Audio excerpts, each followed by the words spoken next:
Team Baxter.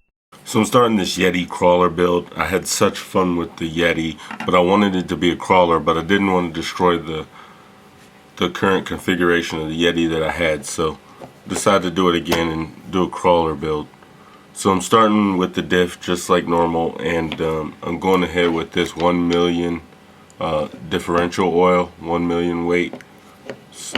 Pretty thick stuff. You can see it doesn't flow very easily. Toothpick in it. It's some monster stuff, and this isn't going to lock the diff, but it's sure going to give it some pretty tough action. So I'm going to go ahead and get this 1 million weight diff oil into this front diff. I also run this in my twin hammers with pretty great success. I expect it to be a little looser in this Yeti just because of size differences and all, so I think it'll be alright. It'll definitely slow the diff down a good bit.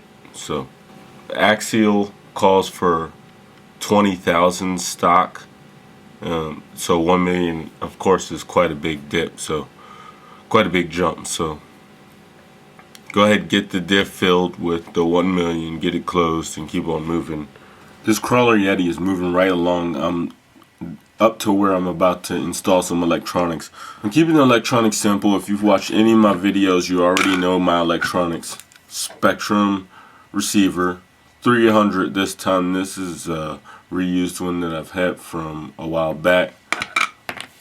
Using a 45 turn motor in here. The Yeti is kind of geared to go a little fast, so I put the 45 turn in there. And along with that 45 turn, I'm going to use a 16 tooth pinion. Not sure how that pinion's going to work. I also have an 18 tooth, but I'd like to use the 16 along with the 45 turn. Being that the Yeti's a little fast, this should still give me a little bit of top end, and I should have that low end resolution with the brushed motor. We'll see how that works, and we'll make any necessary adjustments. I originally intended to go with the 35 turn, but I went with the 45 turn in order to keep the torque up pretty high. And if I'm thinking right, from my previous experiences with Yeti, it's a fast vehicle and scared to be pretty fast anyway, so the speed difference from the 45 turn should be okay. So deal with this 45 turn.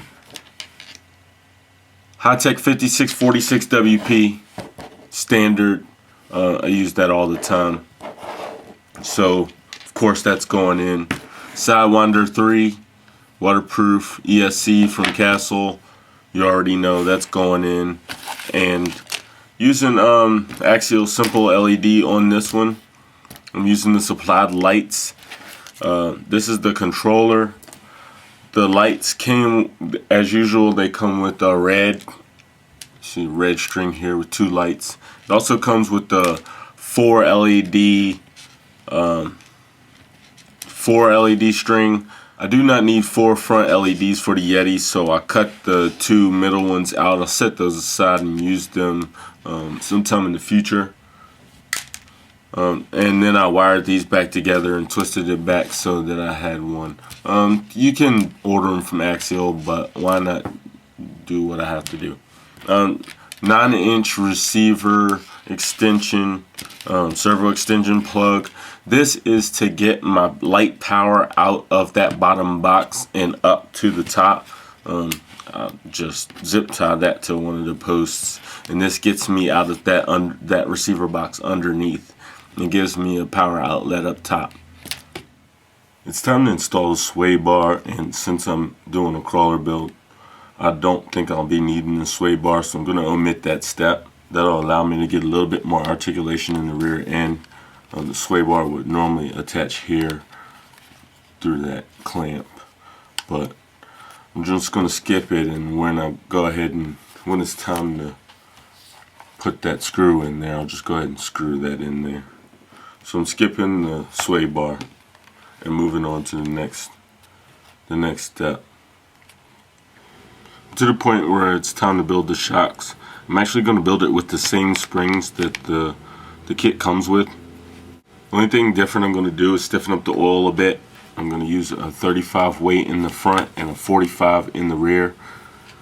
This will tighten the rear up a little bit, and it's basically the same in the front. Other than that, I'll be building the shocks the same. I'll be using green slime in the cartridges and just a standard shock build. So that's it for the shocks. So I'm at the shock setup, and what I did, instead of the stock setup, I put the shock in the rearmost position, also on the bottom. This will give me a little bit more articulation and will stop the shock from hitting the upper link, as that's what was happening as it was mounted in the frontmost position. So I got those mounted in the rear, and that gives me a little bit of articulation. I built the rear shocks a little stiff so they don't move, and it gives the Yeti a little bit more footing as it's climbing, so that's why it's not moving so easy. It doesn't have as much articulation as a 2.2 crawler, but it still has a good amount of articulation. So shocks are in the rearmost position, and that's another I wouldn't say mod, but just adjustment that I'm having to do for this crawler Yeti. So one of the last things I'm doing to complete this kind of stock Yeti crawler conversion is to close these holes in the method wheels. This can easily be remedied by buying aluminum wheels with the sealed portion, but I'm dealing with the stock stuff. I want to try to keep this as stock as possible. So I'll take the hot glue gun, seal up these holes real quick, and just cut the excess off. Just those 3 little dots should be enough to get it sealed up. Do that to all 4, and then when I get them closed, when I get the wheel sealed up, it should have no airflow. You have to do that on both sides, as there's holes on both sides of the wheels. So that's just about the last step in the stock crawler conversion.